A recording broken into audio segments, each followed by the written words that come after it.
Thanks, Alex, very much. It's been several weeks that I've been thinking about what I'm going to share with you today, and I wanted to do this because of some significant recent events that were happening across the country, and it really started in August when California was overrun with a heat unseen in generations. A surge in air conditioning use broke the state's electrical grid, leaving a population already ravaged by the coronavirus to work remotely, or as one journalist wrote, seemingly by the dim light of their cell phones. By mid-month, the state had recorded possibly the hottest temperature ever measured on Earth, 130 degrees in Death Valley, and not yielding to some desolate desert outpost, my son texted me when his suburban LA neighborhood reached 121 degrees. He and his 1-year-old and 3-year-old found a neighbor's pool to wait out that heat. At the same time, to the north, storms of lightning rained down. From Santa Cruz to Lake Tahoe, thousands of bolts of electricity exploded down onto dry grasslands and forests, some of those forests already hollowed out by climate-driven infestations of beetles and super dried by the worst 5-year drought on record. One Santa Cruz friend of mine watched her house burn completely to the ground. And another 70-year-old buddy had to push his way past sheriff deputies to spend an overnight dousing sparks on his roof and around his home. I received during this time, as I'm sure some of you did as well, pictures from family and friends of that dusty orange sky at all times of the day and night. California was literally on fire. During one 2-week period, 900 blazes were ignited, and they incinerated 6 times as much land as all of the state's 2019 wildfires combined. Over 17,000 firefighters tried to protect people and homes. 100,000 people were forced to evacuate, and ultimately 31 people were killed in the blazes. In his article entitled, "How Climate Migration Will Reshape America," Abraham Lustgarten reflected on his time in those recent California fires. He wrote, "Like many Californians, I spent those weeks worrying about what might happen next, wondering how long it would be before an inferno of 60-foot flames swept up the steep, grassy hillside on its way towards my house, rehearsing in my mind what my family would do to escape. But," he added, "I also had a longer-term question about what would happen once this unprecedented fire season ended. Was it time to finally leave for good?" As I read his question, I thought of my kids and grandkids. What was in their future? Lustgarten has special skills to help him ask and respond to whether it's time to leave for good. He spent the last 2 years studying how climate change will influence global migration. It became clear to him that of all the devastating consequences of a warming planet, changing landscapes, pandemics, mass extinctions, the potential movement of hundreds of millions of climate refugees across this planet stands out as among the most important. He helped create an enormous computer simulation to analyze how global demographics might shift, and right now he's working on a data mapping project about migration here in the United States. He cited a 2018 study published in the Journal of the Association of Environmental and Resource Economists that suggests 1 in 12 Americans in the southern half of the country will move north toward California, the Mountain West, or the Northwest over the next 45 years because of climate change influences alone. 12 million people within the United States becoming climate change refugees. My focus this morning isn't really on the specific climate changes. What I really want to talk about is the changing human relationships mandated by those climate changes. But some of those physical changes are so compelling that I want to take a minute and recount some of what Lustgarten identified. He told in the article that across the country, it's gonna get hot. Buffalo may feel in a few decades like Tempe, Arizona does today. And it's predicted that by the end of the century, Tempe will sustain 100-degree average temperatures for over 6 months of the year. Extreme humidity from New Orleans to northern Wisconsin will make summers increasingly unbearable, turning otherwise seemingly survivable heat waves into debilitating health threats. Fresh water will also be in short supply, not only in the West, but also in places like Florida, Georgia, and Alabama, where droughts now regularly wither cotton fields.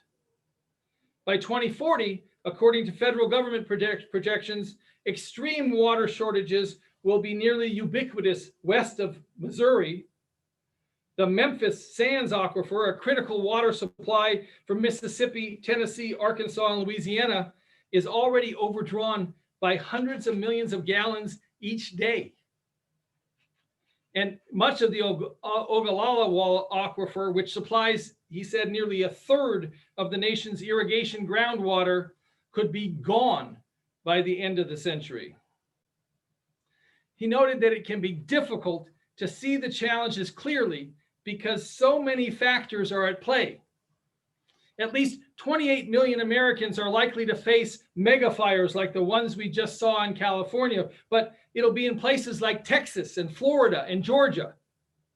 And at the same time, 100 million Americans, largely in the Mississippi River Basin from Louisiana to Wisconsin, will increasingly face humidity so extreme that working outside or playing high school sports could cause heat stroke.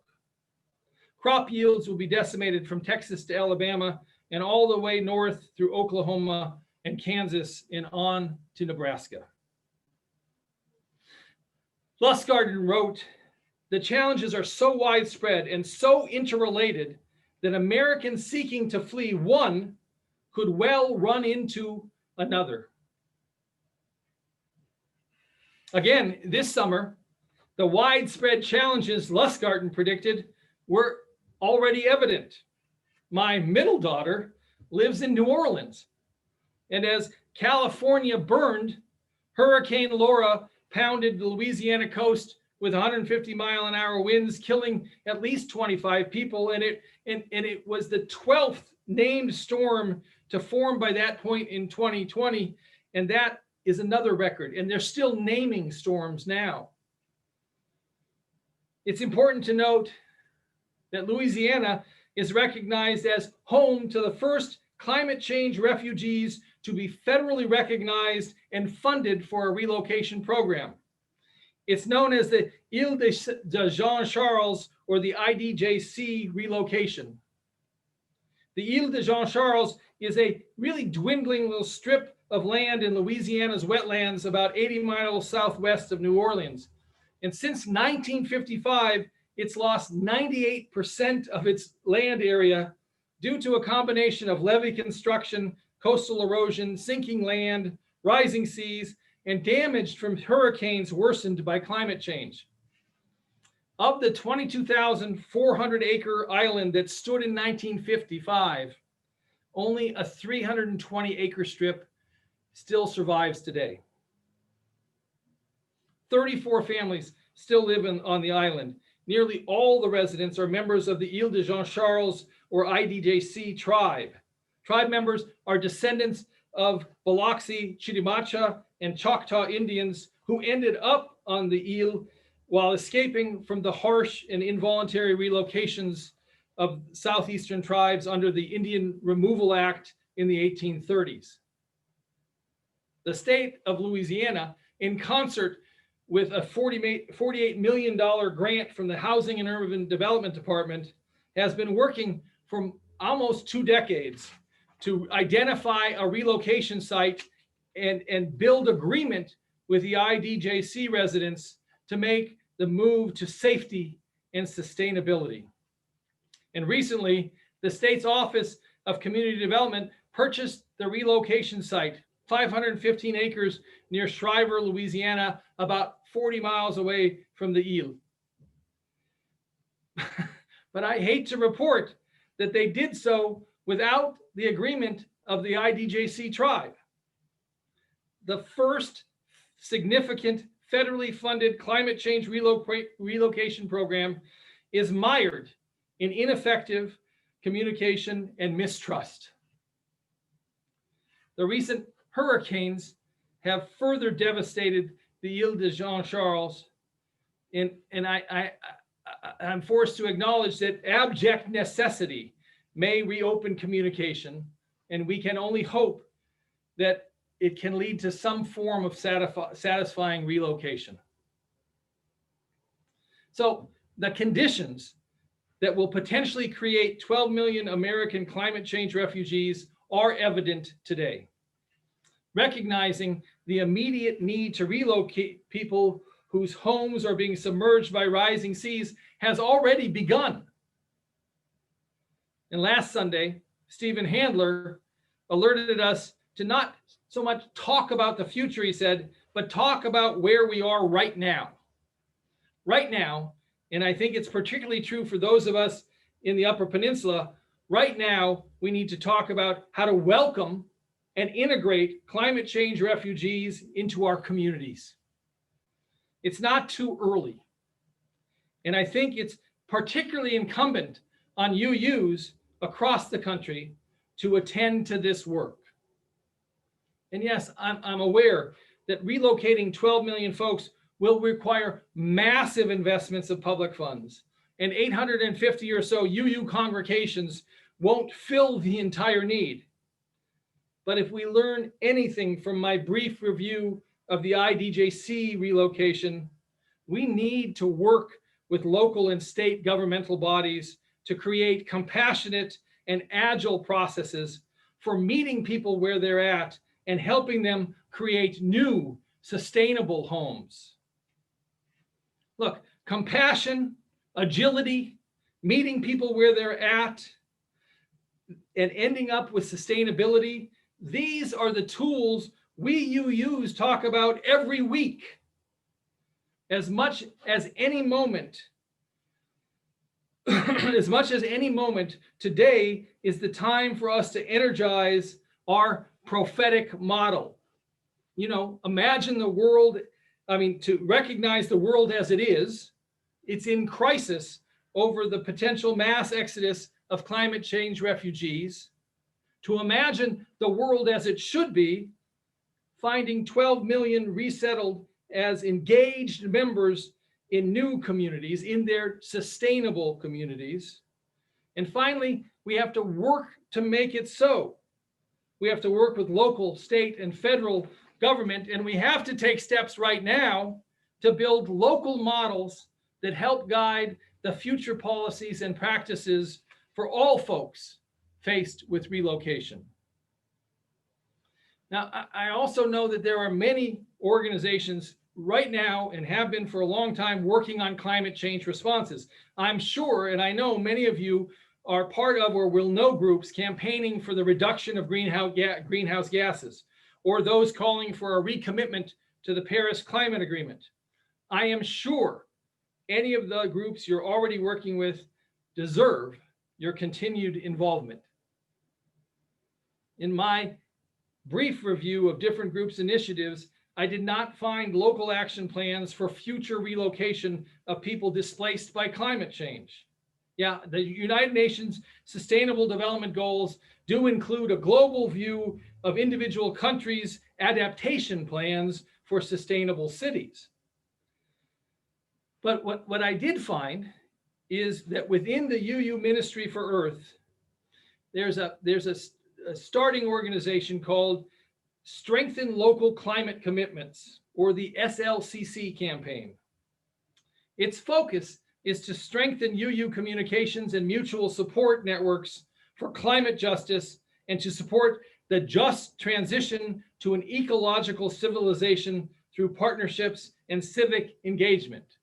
Now, I know those are lots of words that are even hard for me to get out, much less understand in a quick second like that. But it calls itself a framework for action that will fold together support for any climate effort happening at the local level. So I'm thinking maybe linking up with a framework intended to help foster local action would be a good place for us to start. We could build a local community relocation model for one family to begin with. We'd learn from that effort, share what we learned with others, and try it again with another family. In 2017 and 2018, UUs from across the country protested the inhumanity of our own government's response that led to asylum seekers being prosecuted and jailed rather than assessed and welcomed. These refugees were treated as criminals. This led to upwards of 5,500 children being separated from their incarcerated parents. The nightmare of those actions continue with us today. But my point in highlighting that is that UUs were ready to speak out against the travesty of our Justice Department's zero tolerance policy. I can't help but feel that UUs are ready to boldly pioneer the community building elements that will be necessary for resettling 12 million folks in the next 40 years. Our capacity for vision can eliminate a later crisis. Earlier in the chalice lighting, I invoked the writing of Walter Brueggemann. He defined that the vocation of the prophet is to keep alive the ministry of imagination, to keep on conjuring and proposing futures, in this case, when no others are being presented. I say, hell yeah. Let's keep alive the ministry of imagination. Let's work with others to be resolute in our implementation of what we imagine. May it be so. Thank you.